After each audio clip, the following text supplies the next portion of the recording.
नमस्ते, my name is Charukumar Mathur from Udaipur Rajasthan. LIC के बारे में तो हम सब ने सुना है। आज भी हम लोग उन पे विश्वास करते हैं एलआईसी पे कि हमारा जो इंश्योरेंस हम कर रहे हैं वो हमें हमारे बुरे समय में हमें मदद करेगा। आज के तारीख में भी प्राइवेट इंश्योरेंस कंपनी में भी हम विश्वास नहीं करते, क्योंकि उनका जो काम करने का तरीका है या प्रीमियम है, मतलब बहुत सारी चीज़ें हैं वो हम प्रेफर नहीं करते हैं। सो एलआईसी एक गवर्नमेंट एजेंसी है, प्लस बीमा कंपनी है, प्लस लोगों का सदियों से विश्वास है। तो एलआईसी की कुछ ऐसी खामियां भी हैं जो कि अब ग्राउंड लेवल पे नज़र आने लगी हैं, और इसी बारे में मैं आज इस वीडियो के जरिए कहना चाहूँगा और अपने एक्सपीरियंस बताना चाहूँगा। और साथ ही साथ इस वीडियो के जरिए मैं ये भी चाहता हूँ कि जो डिवीज़न लेवल पे हैं, जोन लेवल पे हैं या सेंट्रल लेवल पे जो कंसर्न ऑफिसर्स हैं उसको सुने, इस वीडियो को, इस पर एक्शन लें, और साथ ही साथ जो जहाँ पे इम्प्लीमेंट करने की ज़रूरत है वहाँ पे इम्प्लीमेंट भी करें। तो जैसे कि मैंने पहले आपको मैंने बताया था कि एससीडी लाइफ इंश्योरेंस का अगर आपने वीडियो सुना हो, देखा हो, तो उस प्रीमियम को मैंने प्राइवेट कंपनी से लिया था एससीडी, और मुझे अनफॉर्चुनेटली उसको मतलब उसको रोकना पड़ा, उसको बीमा को बंद करना पड़ा। तो कुछ सर्टन रीजंस थे जो कि मैंने उस वीडियो के जरिए मैंने आपको बताए थे।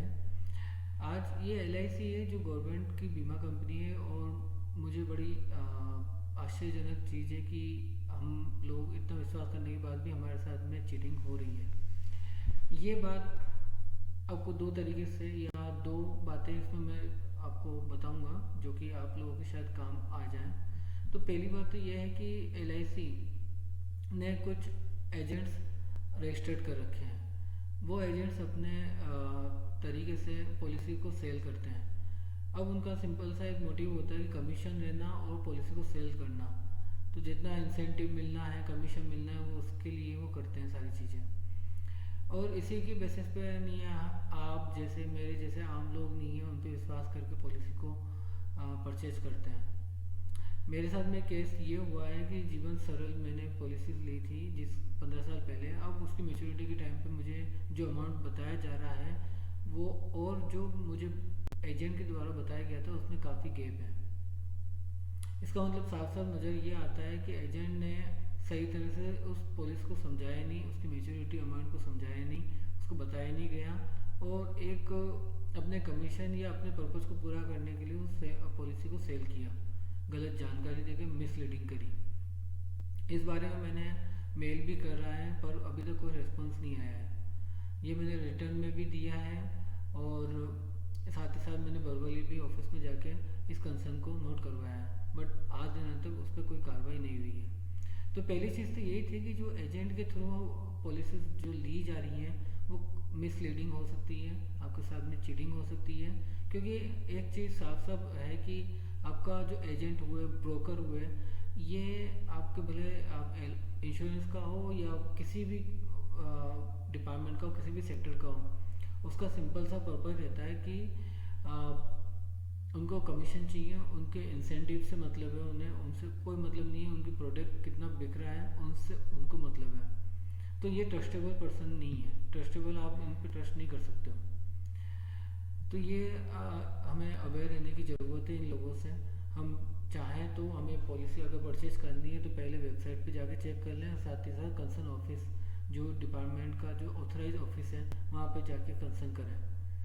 ये ध्यान रखने वाली बात है कि आपकी जब मुसीबत के टाइम पे आपको अगर इंश्योरेंस कंपनी आपको कुछ मतलब कुछ भी हो सकता है, मतलब आपको कह दे कि पॉलिसी अभी वर्क नहीं कर रही है, मतलब कुछ भी बोल दे, तो वो हमारे लिए काफ़ी ज़्यादा चिंताजनक हो जाती है, हमारे लिए उस समय परेशानी का कारण बन सकती है। तो इसलिए मेरा इस वीडियो के जरिए पहला चीज़ तो यही है कि एजेंट, ब्रोकर या किसी भी कंसल्टेंट के थ्रू आप पॉलिसीज ना लें। ये आपकी जीवन के साथ में भी खिलवाड़ हो सकता है, साथ ही साथ आपको आर्थिक नुकसान भी हो सकता है। तो उससे बचने के लिए आपको एजेंट, ब्रोकर को तुरंत ना कहना है, और ऑफिस जो कंसर्न ऑफिस के जो रजिस्टर ऑथराइज ऑफिस है वहाँ पे जाके कंसर्न करें। दूसरी बात, मैं अभी उदयपुर से हूँ, और उदयपुर के रेती स्टैंड पे जो ब्रांच है एलआईसी का, वहाँ पे मैंने प्रीमियम का चेक दिया था।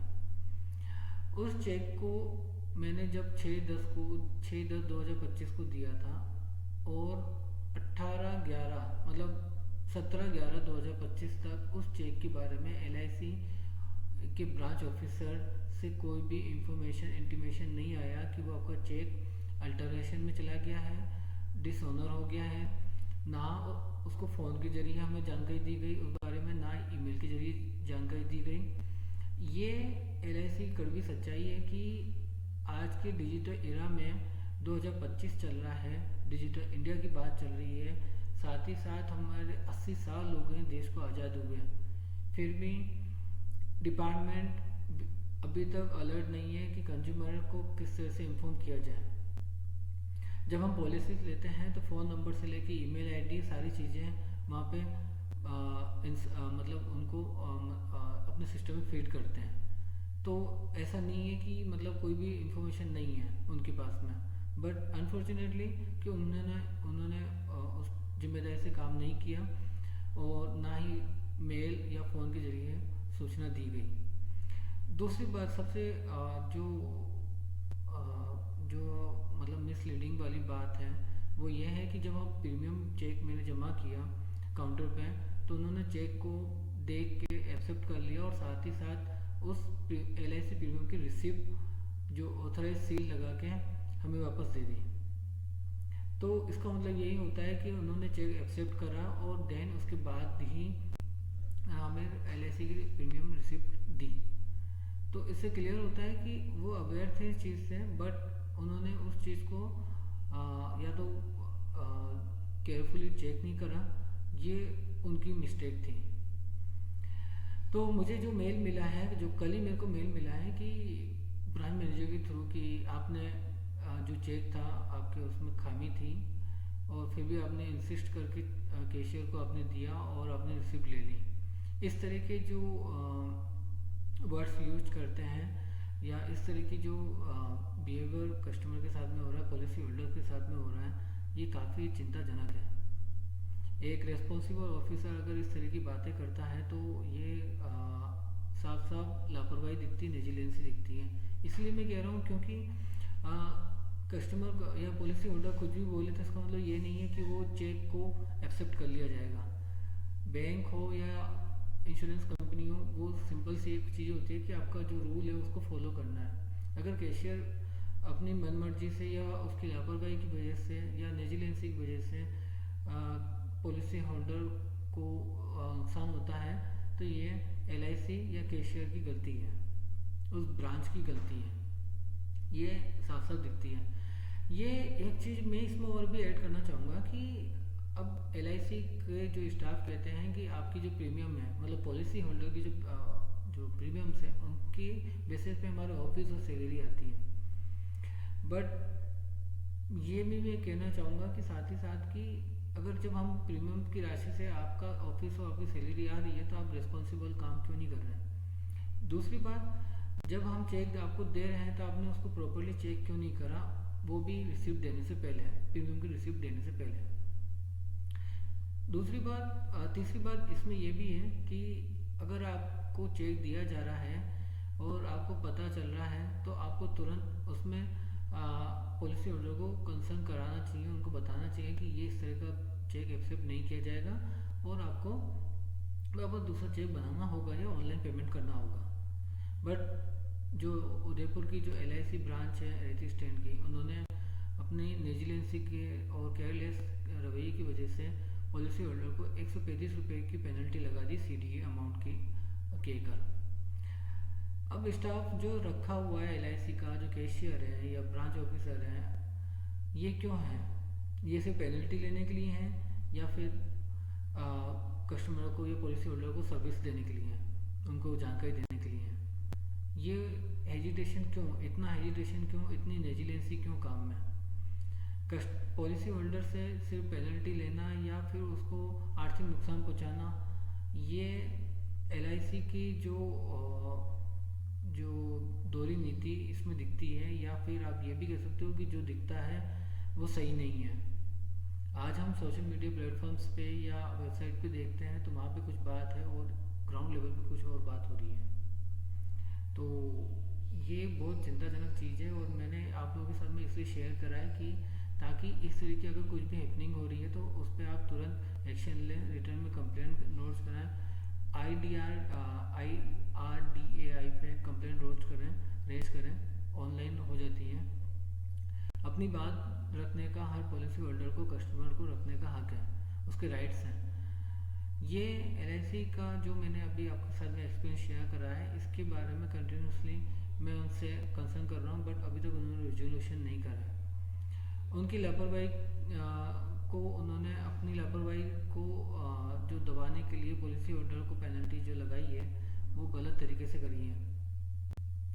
तो बस मुझे यही कहना था आप लोगों के साथ में कि पहली बात तो एजेंट्स और या ब्रोकर से दूर रहें, उनसे पॉलिसी ना ही परचेज करें, बिल्कुल ही परचेज नहीं करें। दूसरी बात, आप अपना जो भी मतलब प्रीमियम जमा कर रहे हैं या पॉलिसी से रिलेटेड कुछ भी रिलेटेड क्वेरी है, उसको पहले ब्रांच ऑफिसर से कंसर्न करें। ये, और दूसरी बात साथ ही साथ इसमें ये भी मैं एक चीज़ कहना चाहूँगा कि अगर LIC अगर आपके किसी भी तरह का मिसबिहेव करती है तो आप उस चीज़ को रिकॉर्ड करें एज ए प्रूफ, और अपने जोन लेवल पे या डिवीजन लेवल पे या CP ग्राम पे भी आप कंप्लेंट लॉन्च कर सकते हैं इस बारे में। तो ये इस चीज़ का ध्यान रखें, और जो भी आप कन्वर्सेशन कर रहे हैं वो आपके पास में रिकॉर्ड होना चाहिए, ताकि आप तभी आप लीगल एक्शन ले सकते हैं। तो बस यही था, आपके साथ मुझे यही शेयर करना था। Thank you so much. Stay alert, stay aware, stay safe.